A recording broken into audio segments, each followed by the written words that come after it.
আল্লাহ রাব্বুল আলামিন বলেন, জান্নাতি ব্যক্তিগুলো জাহান্নামীদেরকে ডেকে ডেকে বলবে, কেন জাহান্নামে আসলি?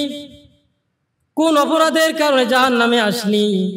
একই বাজারে চলাফেরা করলাম, একই মার্কেটে চলাফেরা করলাম, তোমাকে মানুষ অনেক সম্মান দিত, তোমাকে মানুষ সালাম দিত, কিন্তু আজকে কেন তুমি জাহান্নামে আসলে?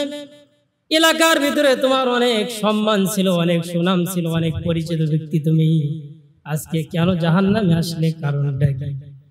রব্বুল আমিন বলেন, ওই জাহান্নামী ব্যক্তিগুলো জাহান্নামের ভিতর থেকে জান্নাতি ব্যক্তিদেরকে ডেকে বলবে, ও জান্নাতি ভাইরা, আমরা জাহান্নামে এসেছি চারটা অপরাধের কারণে। কয়টা অপরাধ জানার দরকার আছে না নাই? রব্বুল আমিন বলেন, ওই জাহান্নামী ব্যক্তিগুলো জাহান্নামের ভিতর থেকে তাদের অপরাধগুলো তারা স্বীকার করবে। তাদের এক নাম্বার অপরাধগুলো জাহান্নামী ব্যক্তিগুলো বলবে, ও জান্নাতি ভাইরা, আমরা জাহান্নামে এসেছি তার এক নাম্বার অপরাধ। রব্বুল আলামিন বলেন, ক্বালু লাম নাকু মিনাল মুসাল্লিন।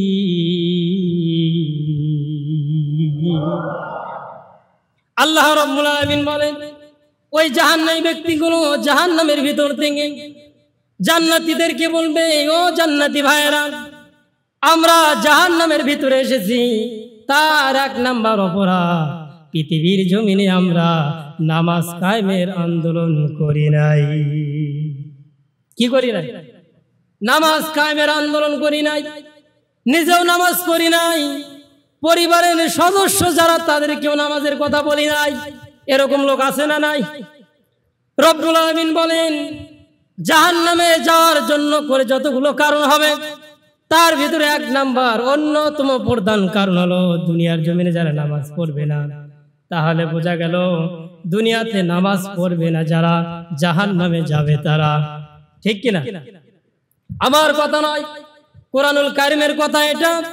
পৃথিবীর জমিনে আপনি যতই ইবাদত করেন, যতই ভালো ভালো কাজ করেন না কেন, যত কল্যাণমূলক কাজ করেন না কেন, রব্বুল আলামিন বলছেন, কেউ যদি দুনিয়াতে যদি নামাজ না আদায় করে, আল্লাহর হাবিব বলছেন ওই লোকটা জাহান্নামে যাবে। এর কারণ হলো আল্লাহর হাবিব সাল্লাল্লাহু আলাইহি ওয়াসাল্লাম বলছেন, আউয়ালু মা ইউহাসাবু বিহি আবদু ইয়াউমাল কিয়ামাতিস সালাম। নবীজি বলছেন, কিয়ামতের দিন হাসরের ময়দানে সর্বপ্রথম প্রতিটি মানুষের কাছ থেকে নামাজের হিসাব গ্রহণ করা হবে। প্রতিটি মানুষকে হাসরের ওই কঠিন ময়দানে সূর্যের তাপ যেদিন মানুষের মাথার উপরে যখন দেওয়া হবে, আজকে আমরা পৃথিবীতে আমাদের মাথার উপরে মাত্র সূর্যের একটা মুখ দিয়ে তাপ আমরা পাচ্ছি। কয়টা মুখ দিয়ে? কিন্তু নবীজি বলছেন, হাসরের ময়দানে বিচার যখন শুরু হয়ে যাবে, মানুষগুলো যখন হাসরের ময়দানে যখন দাঁড়ায় যাবে, সূর্যের 12টি মুখ দিয়ে তাপ দিতে থাকবে। আল্লাহু আকবার।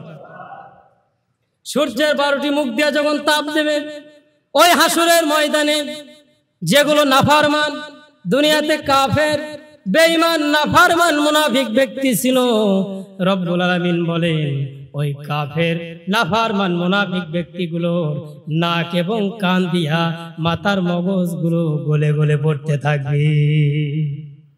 শুধুমাত্র তাই নয়, পানির তৃষ্ণায় মানুষের জিহ্বাটা কুকুরের মতো নাভিস্থল পর্যন্ত ঝুলে পড়বে, এমন প্রখর রোদ দেওয়া হবে।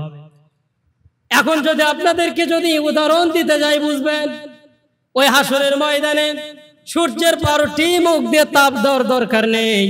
এই যে গত 2-3 দিন আগে যে রোদ আমরা দেখতে পেলাম, বেলা 2টার সময় কিন্তু মাঠে ময়দানে কেউ থাকতে পারেনি, ঠিক না? তাহলে সামান্য এত দূর থেকে সূর্যের একটি মুখ দিয়ে যে তাপগুলো আমাদের মাথার উপরে আসতেছে, এই একটা সামান্য তাপের কারণে যদি 2টা-3টার সময় যদি আমরা যদি মাঠে ময়দানে যদি থাকতে না পারি, সূর্যের 12টি মুখ দিয়ে যখন তাপ দেওয়া হবে, আমার মনে হয় আমার আপনার কিছু হবে না। হবে? মাথার মগজগুলো গলে গলে মাটিতে পড়ে যাবে। কিন্তু নবীজি বলছেন সকলের তা হবে না। মুমিন ব্যক্তির কি মাথার মগজ গলে যাবে? মুমিন ব্যক্তির মাথার মগজ কখনো গলে যাবে না, তাদের মাথার উপরে কোনো তাপ লাগবে না। আল্লাহর হাবিব বলছেন দুনিয়ার জমিনে যারা মুমিন ইমানদার ব্যক্তি ছিল তাদের মাথার উপরে আল্লাহ রাব্বুল আলামিন মেঘমালা দ্বারা তাদেরকে ছায়া প্রদান করবে। সুবহানাল্লাহ। আমার বন্ধুগণ, তাহলে বোঝা গেল পৃথিবীর জমিনে যারা নামাজ যারা পড়বে না, যারা নামাজ কায়েমের আন্দোলন করবে না, নামাজ কায়েমের আন্দোলন না করলে ওই ব্যক্তি অবশ্যই অবশ্যই জাহান্নামে যাবে। এর কারণ কি? আল্লাহর হাবিব সাল্লাল্লাহু আলাইহি ওয়াসাল্লাম তিনি যখন ইন্তেকাল করবেন, ইন্তেকালের 5 দিন আগে নবীজি অসুস্থ হয়ে পড়লেন। নবীজি এত অসুস্থ হয়ে গেলেন, নবীজি দাঁড়াতে পারেন না, তিনি মসজিদে এসে নামাজ পড়তে পারেন না। আল্লাহর হাবিব সাল্লাল্লাহু আলাইহি ওয়াসাল্লাম আম্মা জান আয়েশাকে বললেন, আয়েশা রে, তোমার বাবা আবু বকরকে বলে দাও সে যেন আমার দায়িত্বটা পালন করে যেন নামাজ আদায় করে। হযরত আবু বকর নবীজির কথা মতো নামাজের ইমামতি করা শুরু করে দিলেন। সাহাবায়ে কেরাম নামাজের জন্য করে দাঁড়িয়ে গেলেন, কিন্তু সাহাবায়ে কেরাম নামাজের ভিতরে তারা কাঁদতেছে, কারণ নবীজির মতো শ্রেষ্ঠ কোরআন তিলাওয়াতকারী তদানীন্তন পৃথিবীতে কেউ ছিল না, ঠিক কিনা? আল্লাহর হাবিব সাল্লাল্লাহু আলাইহি ওয়াসাল্লাম কোরআনুল কারীম যখন তিনি তিলাওয়াত করতেন, সেই সময়ের জিনেরা পর্যন্ত নবীজির তিলাওয়াতগুলো শুনতো। এমনকি মক্কার কাফির মুশরিকগুলো যারা ঈমান আনে নাই কিন্তু নবীজির কোরআনুল কারীম তিলাওয়াত করা তারা শুনেছে। সুবহানাল্লাহ। আল্লাহর হাবিব সাল্লাল্লাহু আলাইহি ওয়াসাল্লাম তিনি বিছানায় শুয়ে আছেন, নামাজের জন্য করে তিনি আসতে পারতেছেন না। আল্লাহর হাবিব সাল্লাল্লাহু আলাইহি ওয়াসাল্লাম আম্মা জান আয়েশাকে বললেন, আয়েশা রে, এখন কোন সময়? আম্মা জান আয়েশা বলে, ইয়া রাসূলুল্লাহ, মসজিদে নববীতে আজান হয়ে গেছে, আপনার জন্য করে মানুষগুলো অপেক্ষা করতেছে নামাজের জন্য করে। আল্লাহর হাবিব সাল্লাল্লাহু আলাইহি ওয়াসাল্লাম বললেন, আয়েশা রে, আমার মাথাটা উঁচু করে ধরো, আমি একটু নামাজের দৃশ্যটা দেখব। নবীজির মাথা উঁচু করে ধরা হলো। আম্মা জান আয়েশা লক্ষ্য করে দেখেন, নবীজি নামাজের দৃশ্য দেখে নবীজির 2 চোখের কোণা দিয়ে টপ টপ করে বেয়ে বেয়ে পানি পড়তেছে। আম্মা জান আয়েশা বলে, ইয়া রাসূলুল্লাহ, ইয়া হাবিবাল্লাহ, নামাজের দৃশ্য দেখে আপনি কাঁদতেছেন কেন? কারণটা কি? আল্লাহর হাবিব বললেন, আয়েশা রে, এটা আমার দুঃখের পানি নয়, কান্নার চোখের পানি নয়, এটা আমার আনন্দের পানি। কারণ এই যে জামাতে নামাজ পড়তেছে লোকেরা, এই জামাত কায়েমের আন্দোলন করতে গিয়ে বদরের ময়দানে 14 জন সাহাবী দুনিয়া থেকে বিদায় হয়ে গেছে। আম্মা জান আয়েশা বলে, ইয়া রাসূলুল্লাহ, ইয়া হাবিবাল্লাহ, সেটা তো আমি জানি। আল্লাহর হাবিব বললেন, আয়েশা রে, শুধু এটা নয়, এই জামাত কায়েমের আন্দোলন করতে গিয়ে উহুদের ময়দানে আমার 70 জন সাহাবী দুনিয়া থেকে বিদায় হয়ে গেছে। আমার 2টা দাঁত কাফেরগুলো ভেঙে ফেলেছে, মাথা ফেটে ফেলেছে, মাথা থেকে রক্ত জমিনে পড়েছে আয়েশা।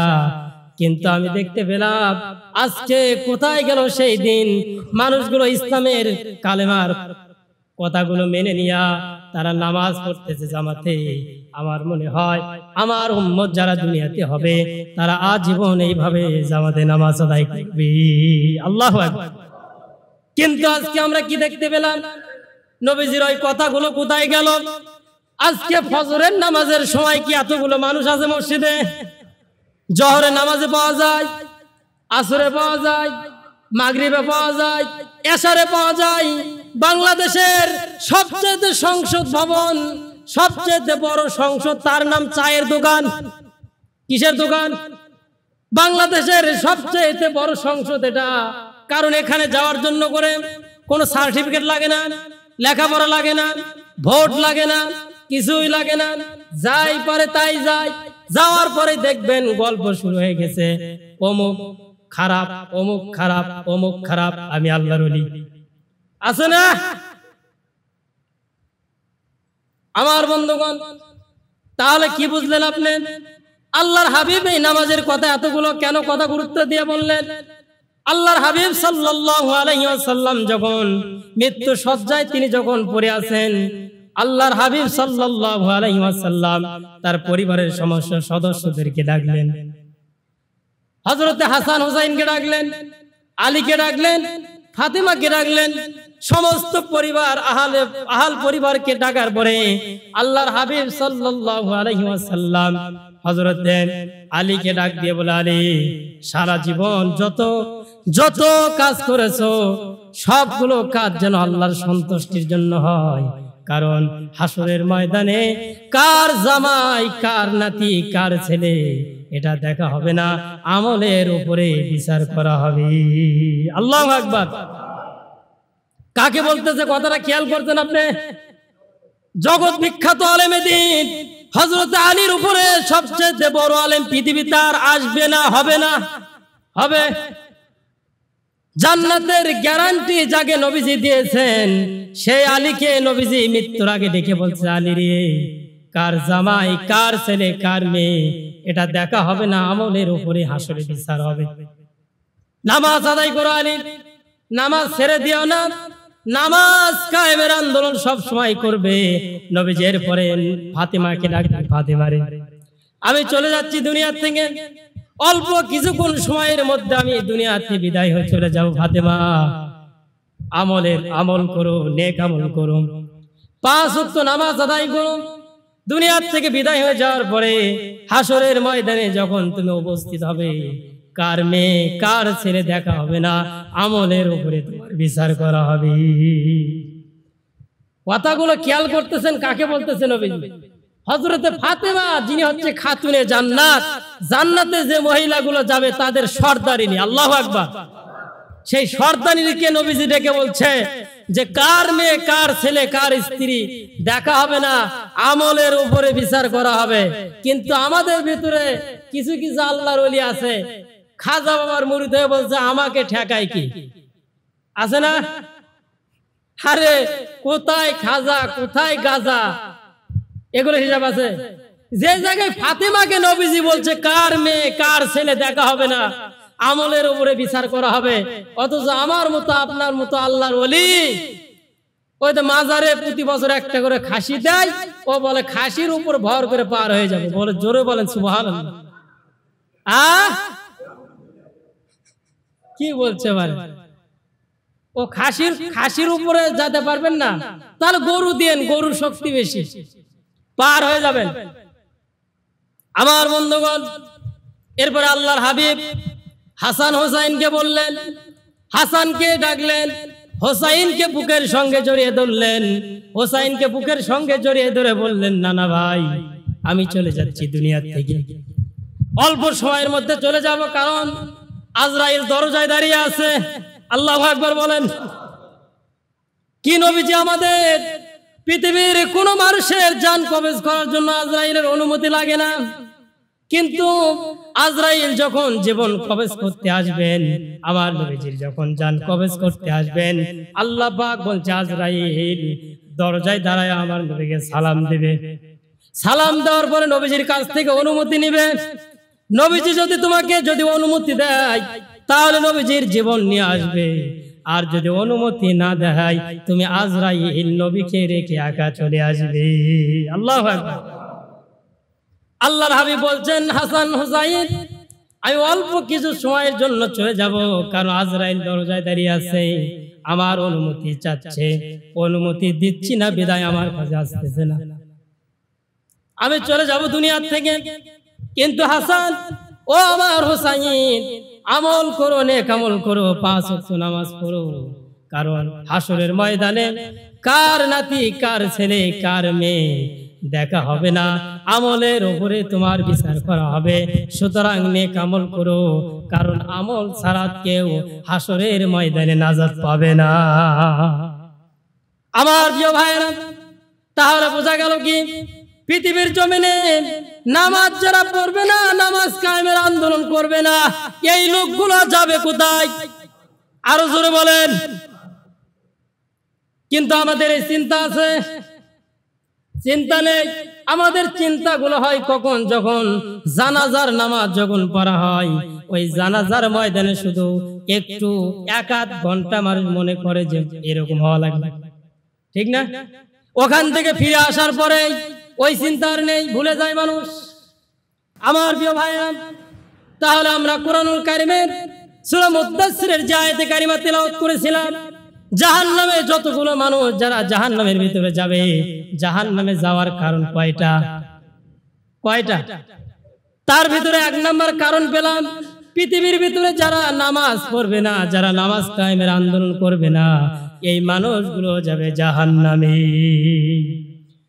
2 নম্বর কারণ, আল্লাহ রাব্বুল আলামিন বলেন ওই জাহান্নামের ভিতরে যারা থাকবে, ওই জাহান্নামী ব্যক্তিগুলো জাহান্নামের ভিতর থেকে জান্নাতি ব্যক্তিদেরকে ডেকে বলবে, ও জান্নাতি ভাইরা, আমরা জাহান্নামে এসেছি। তার 2 নম্বর কারণ, ওয়ালাম নাকুনু নুতিমুল মিসকিন। আল্লাহু আকবার।